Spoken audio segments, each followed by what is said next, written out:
question I really want you to focus on is, how can I not pray? Or why should I not pray?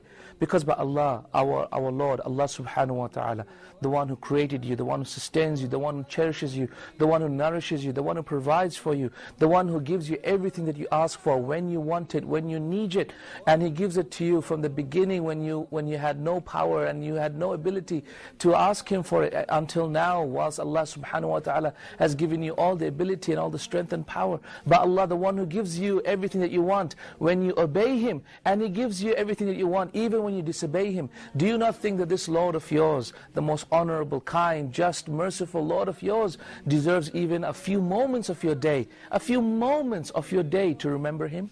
Do you not think that Allah subhanahu wa ta'ala, the one who gave you life, the one who will give you death, and the one to whom you will return back to, do you not think that Allah subhanahu wa ta'ala deserves you to remember Him even for a few moments in your day?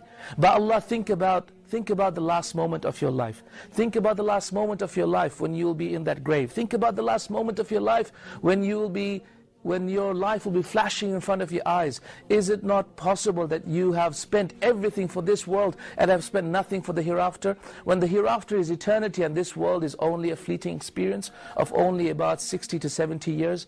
But Allah, how much time do we spend for this world? We spend after our wealth and after our homes and after our cars and after our families. But Allah, we spend nothing for the hereafter. Even though our home in the hereafter is far more eternal than anything that we have ever experienced in this world. But Allah, only Allah subhanahu wa ta'ala tells us to pray for a few moments, 5 minutes here, 10 minutes there, 20 minutes there. How is it possible? How is it possible and fathomable that by Allah we are not even worried about it?